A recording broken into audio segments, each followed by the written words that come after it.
Friday.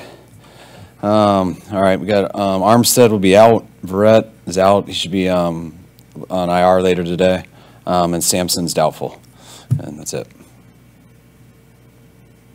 So Trey made it through the week of practice pretty well? Yep. Yeah, had a good week. I was going to say, with Devo, he's all clear to go too. How did you kind of monitor him during the week and just how his hamstring was? And you do that with all GPS times, things like that, make sure he's getting his full speed back. He was good by Wednesday's practice, which was our first real practice, so we didn't have to change reps or anything. We were good. The guys that you opened the window for, were you planning to activate all four of those guys? A couple of them? Yes. What was it like on that practice field? What some of the players said, you gathered the team around after Jason went down, and did you offer to stop practice right there? Yeah, I did offer it. It was just, I mean, that happens. It seems like once a year. You know, when a cart's got to come out there, and it's always rough, and it's always hard to kind of go on practicing. When it's towards the end, especially in training camp and stuff, it makes it a little bit easier. But it was different with JV because just everyone knows. I mean, I know people have talked about it, but everyone knows his history and how much he's done and how just focused he's been to get back and how he's done everything the right way. And everyone at the same kind of time was thinking exactly what he was thinking. They knew how long of a journey it was, how fast it ended, and I mean, everyone stopped right away, and that's tough when a guy gets carted off just to sit there and say you're as sad as everyone else. Now it's time to go practice. But that is what you need to do. You need to go practice after that. But it was cool that the players recognized that. Everyone was so emotional and stuff. I just asked them what they wanted to do, and it was quiet for about 3 seconds, and then everyone said, "Let's finish." So. You worry at all that could linger until Sunday? I mean, what were the practices like? I thought they were great. I thought it was really good that we finished. I thought that was important. No, I mean, we got some pretty mature guys. Even Azeez at the end kind of broke it down for the team, and you know it's hard for everyone to watch that. That's because we're sad for the journey that's ahead for JV, but it's his journey, and he's got to go through it. And he's been there a lot, and we're gonna all be there to help him at any time he needs. But that's stuff that happens to anybody, and that's just, I think it reminds everyone that you just can't take stuff for granted, and it's not just on the football field, but it's anywhere. Azeez. Yeah, Azeez. What did he speak up about, or how did he? Just he basically sounds like a preacher. He speaks much better than I do. He's wise. He's like the nicest guy on our team and the least nicest on the football field. So he balances it out. You get 8 guys back, either from IR or injury previously. What can that do for the team, and how much does it help to actually get guys back instead of having those long-term things where other guys had a chance to kind of develop in the meantime too? I mean, it helps a lot because missing, when you lose guys, it puts you in a bind.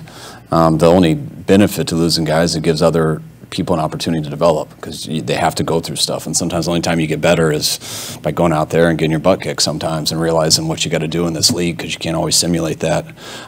So they get to go through it, and if you can kind of still not set your team back, it can make your team a little bit stronger because you feel like you've given those guys more time.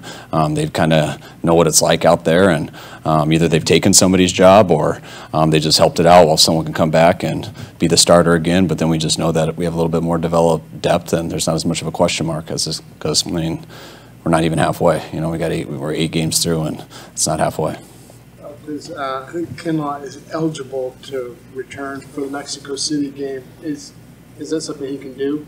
I think it's stuff we're discussing. Just thinking of it right now.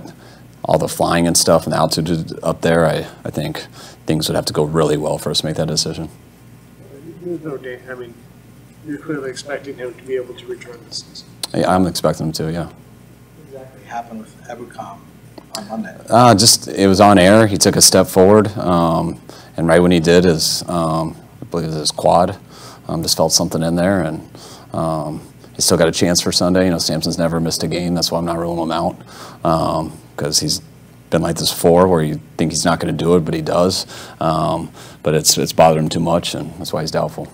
The trend that we saw in training camp that's continued with Sampson and Verrett getting hurt day after an off day. Is there any studies or anything that you guys can do further about this? Yeah, not practice. Then the problem is the next day will be the off day, you know, and then eventually we get to a game.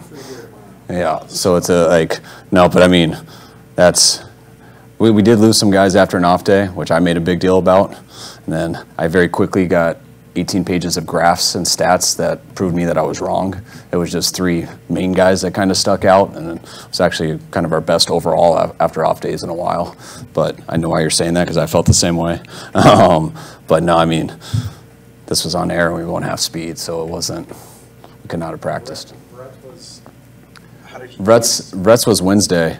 His was on air too. I mean, it was after a play, but he was behind a guy just jogging after him, and it's like an Achilles. It actually was eerie because it reminded me exactly of what happened to Tarvarius Moore in OTAs.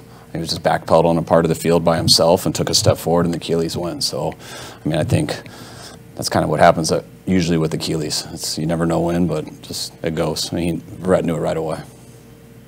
With Sampson maybe not playing, it would seem like more snaps for Drake Jackson. How do you assess where he is in the middle of his rookie year?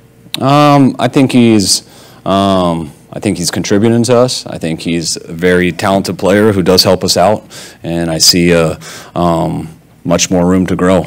I think the more powerful you get, the more physical you can get, grow into his body. There's a lot more there.